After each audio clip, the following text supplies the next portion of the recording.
guys, welcome to my channel. My name is ReadingBear and I hope you are ready for some more stories. And today, we'll take a look at some new I Don't Work Here Lady content. If you enjoyed my content, please don't forget to subscribe to my channel and post some bear emojis in the comment. And now, let's dive right into the stories. The first story is titled Not My Store, Not My Problem. Okay, so I am a bakery manager of a grocery store. I don't wear a uniform, I just wear black slacks and a black t-shirt that I tend to cover with a baker's coat when I am making anything. I finish my shift and head to the Family Dollar because they have a pretty decent deal on pasta and my son goes through it like crazy. I'm looking at the pastas and starting to gather up the ones that I want to pick up and an old blue-haired dragon approaches me and clears her throat. "Where is the deodorant?" she demands. "I don't know, maybe up front with the rest of the hygiene stuff," I answer. "Take me there right now." No. You can go there by yourself. I don't work here. I work at the store across the parking lot." She scowls at me and demands to know my manager's name and informs me that she is going to tell him how rude I am and that I will be fired. So I tell her my boss's name and tell her I doubt he will give a crap that I didn't help someone in a completely different store that I don't even work at. She tells me we will see about that. She went to the checkout counter and asked them to speak to my manager. She gave them my boss's name. I just shook my head and paid for my pasta and left. The next story is titled I Don't Know About Land Contracts, I'm Just a Kid. Back when I was a kid, my dad sold real estate. This was the era before cell phones. He had a separate number that would ring to our home phone. It had a different ring so you'd know it was for business. Well, on the day my baby sister was born, we got a lot of phone calls. I must not have noticed that one of them was to the business number. The guy on the other end asked for my dad and I told him, sorry, he's at the hospital with my new baby sister. I'll be NK for naive kid and he'll be G for guy. G. I wanted to ask about the property he has listed on Main Street. NK. Oh, I don't know about that. This is our house phone. You can call the office at 555-5555. My dad trained us well to give out the main office number. G. Well, I just have a couple quick questions. NK. I'm his daughter and he's not here. We just had a baby. G. That's nice. Can you tell me if they will take a land contract? NK. You? I don't know. G. How long has this been on the market? NK. G. Do you know if this is zoned for business? NK. I don't know. G. Are there any buildings on this lot? NK. I don't know. G. Do you know how long it is? Now I got excited because this I knew. NK. She's 19.5 inches. I honestly thought he was asking about the baby. Like every other phone call I had answered that day, there was silence and then he burst out laughing. G. I guess I'll call the main office number. NK. Yes, good idea. Back at the time, I was super embarrassed that I answered the length question with the baby's length. But now that I think back on it, I don't feel so bad. I was obviously a kid. I had a kid voice. I gave him the office number. What made him think that I knew anything about my father's listings is beyond me. The next story is titled I'm Not Security. I used to be a law enforcement officer on an Indian reservation. The tribe has a casino where an incident had taken place earlier or the day before. It's been a couple of years, so I can't really remember. I didn't work at the casino and was almost never there. Either way, I went to the casino to do a follow-up. I'm all done and walking to my patrol unit parked in the front when I hear, "Security." Now for context. It's totally reasonable to be mistaken for security, but this will factor in later. Casino security wears blue and drive little golf carts. I'm wearing a full kit, jet black tactical uniform. My unit was a Silverado with full police package, huge badge on the side, protect and serve, dial 911. All the bells and whistles. So I turned because maybe someone is in trouble. This lady about 40 with that smug appearance is there looking very frustrated. So the conversation begins, me equals me, CL equals crazy lady, SS equals security supervisor. We'll enter stage left later. CL, finally. I drop my keys in the fountain. Call your maintenance to get them. Me. Oh, well, I'm not security, but I'll go grab an employee for you. CL. No. You're a security guard. Use your little walkie-talkie to call someone. Me. No. I'm officer of the tribal enforcement, but I'll grab someone. CL, just use your radio. Me, it doesn't go to them. It goes to a 911 dispatch center. This count news for a few circles. A security guard comes by, notices her loud tone. She looks at him. CL, you, call your supervisor. This one, pointing at me, isn't doing his job. SS, Mom, I am the supervisor, and he's not a security guard. He's a cop. CL, oh you too. Loud screaming rant with many expletives, calling us lazy. This has drawn a crowd. I figure the best course is to let her scream until she is tired. SS, Mom, you can't act like this here. You need to leave. She rants about the keys in the fountain and how we won't help her. SS calls maintenance. They get the keys out in no time. She starts ranting again and calling us lazy ducks. She wants to talk to the casino manager. I cut in.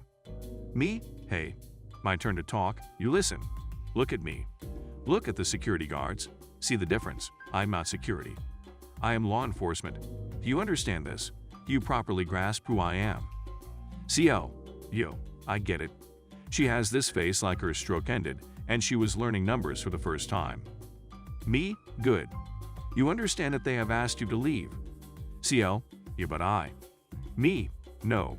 Stop talking. You get it. Now, you have two options. You take your keys, get in your car, and go home, or I arrest you for criminal trespassing. I've tried to be polite, but enough is enough. Make your decision now. Not another word.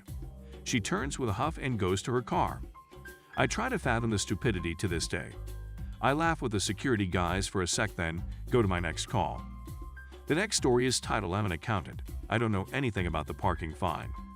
I work in the UK as an accountant for a fairly big firm. Our office in the city center has an intercom and camera to converse with people at the front door. However, it has been broken for a while, so we just walk downstairs and greet clients. We are the only tenants of our building, which is quite clearly marked as an accountancy firm right outside the door, right next to the post box, and then multiple signs inside. Roughly 6 months ago, I was in the office, browsing the internet during my lunch hour, and the intercom started buzzing. It's not my job to answer the intercom, but many people were not in the office due to it being lunch, so I decided to go down and answer the door. An irate-looking man, let's call him Angry Cretin or AC for short, was stood behind the glass door with a yellow plastic envelope in hand. I knew instantly what the envelope was, and that I was in for a mouthful based on the expression on his face. The street in front of my building has free parking for 30 minutes, but no returns after 2 hours, so you guessed it. The envelope was a parking ticket. I began to open the door, and as soon as I did, I got verbally abused by AC and his girlfriend as they tell me that the sign outside says free parking always. It doesn't. The conversation went something like this. AC, I can't believe you've given me this ticket for parking here. The sign says parking is free. I want to speak to someone. Me, as calmly as possible. I haven't given you the parking ticket. That has nothing to do with us. AC, well, it clearly is, because I parked outside this building.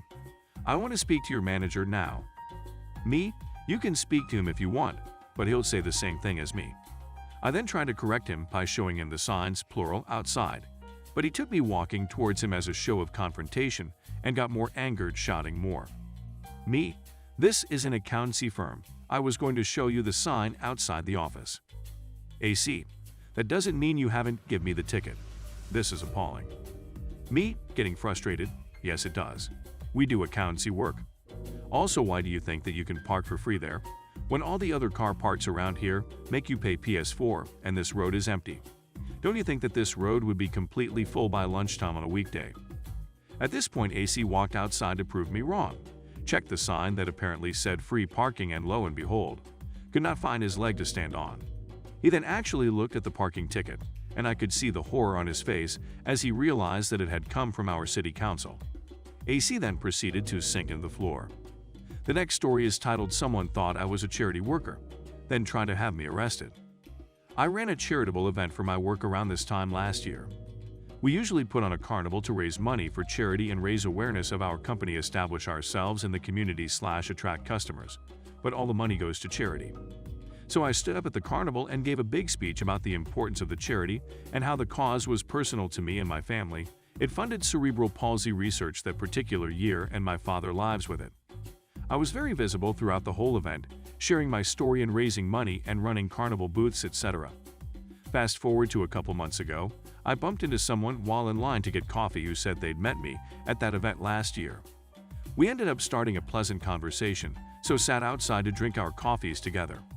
In hindsight, she seemed a little off, a little tightly wound, but it didn't register over such a brief encounter. She mentioned how she had been so glad to see a large-scale cerebral palsy charity event and hadn't seen us do any event since. I had started to explain the yearly nature of the carnival and how we pick different charities, but she, unintentionally, cut me off, caught up in her own emotions, as she began to recount a moving story about a sibling who suffered from the condition. I was telling her how terrible that was and how I completely understood, in reference to my own experiences. Before I could really get into talking about my own story, she checked the clock and said she didn't realize how much time had passed and she needed to go, but she appreciated the work I did in my support listening to her, etc. She began fumbling in her purse for her keys. Then, as she was leaving, she said, "And here's a little something to support your work," producing something folded in a napkin from her purse and leaving it at my side. I'm an interior designer, so I had no idea what she could be talking about in terms of supporting my work, but we were seated just by the street parking, so she was gone too quickly for me to ask. I unfolded the napkin, and to my shock, she had slipped $100 into the napkin.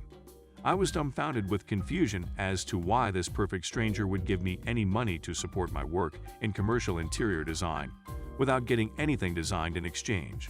It took me a while to figure it out, but I eventually realized she must have come to the carnival and assumed the charity itself had put on the event, so thought I worked for them, not an interior design firm. It took me 10-15 minutes to realize, so it was far too late to try and catch up to her, and all we'd exchanged were first names. I didn't even know where she worked. So, without any hopes of tracking her down, I figured the best thing to do would be to just donate the money to the charity. I did, and that was that. Fast forward to last month. Somehow or another this woman came to realize I don't work for the charity, but am in fact in the for-profit sector. I think it is because I was featured in an online ad the firm's been running. She left a message on my work phone, half angry, half embarrassed, saying she was willing to forego holding me accountable if I paid her back in full. Problem is I didn't have the money anymore. I donated it. I explained this to her, but she wanted proof. I left her a message. She didn't pick up when I called, explaining the company ran a carnival event to raise money for the charity, but that we aren't the charity ourselves, and that I absolutely did donate her money to the charity so she could rest assured. I didn't hear anything back for about 3 days.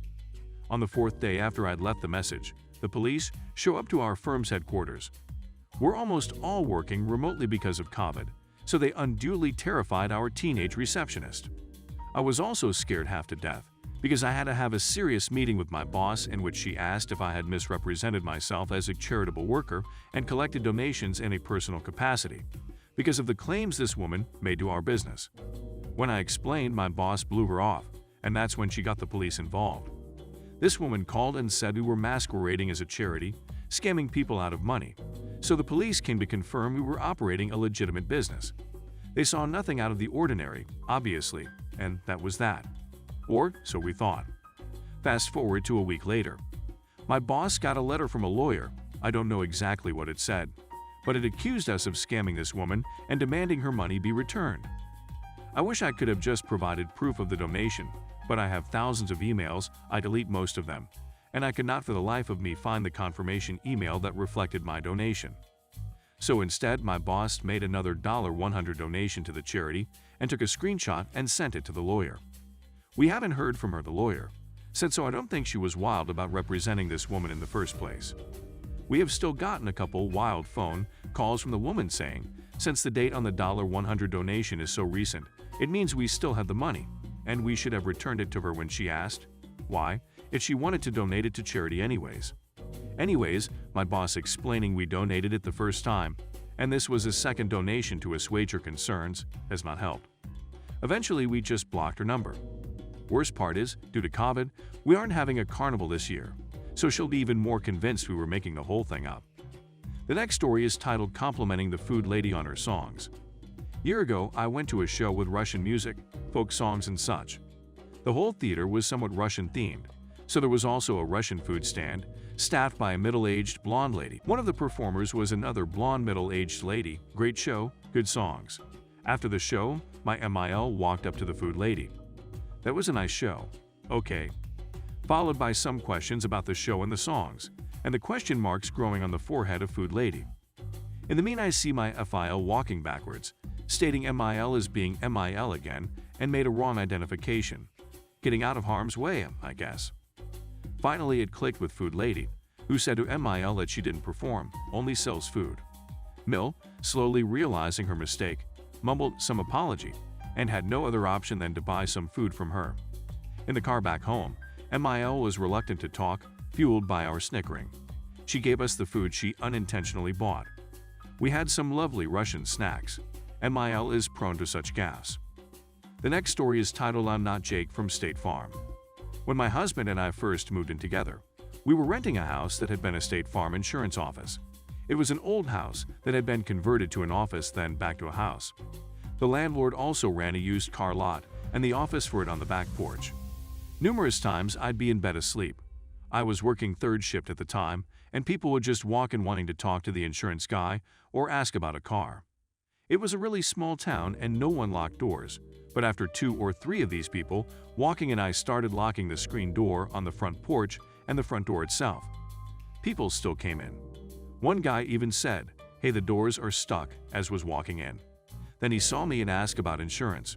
I was in my PJ watching a movie. It must have been a casual Friday, I guess. So he had forced the doors open. I've never been that greatly in need of insurance to break into a building for it law. I finally talked to my cousin. She had dated the insurance guy's son, and I guess they finally sent out a notice to their customers of the address change. The next story is titled Nope, Don't Work Here. My friend works for a very huge global conglomerate in management and travels around the US a lot. However, his house is in the suburbs of a famous college town in Texas. He was out of town for the whole last week and came back yesterday evening. Once at the airport, his colleague and friend picked him up as a favor to drop him off at home.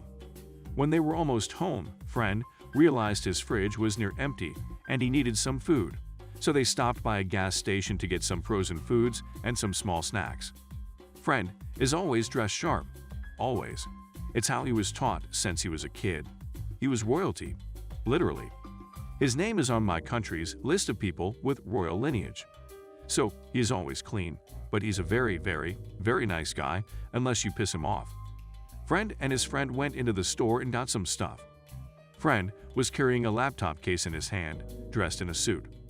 There was a guy behind the counter who looked so bored. Friend was sure he would rather go back home to play on his laptop instead of being on his phone. A woman came up to a friend. "Woman, where can I find drink? I usually buy it here, but I can't find any today." Friend, "I am sorry, what? I don't know. I don't come here usually, so I don't know where it is." Woman, "Ugh, another lazy college student. You are getting paid to help me. Just do your job." She assumed he was a part-timer at the store, working in a suit, holding his laptop bag and shopping cart.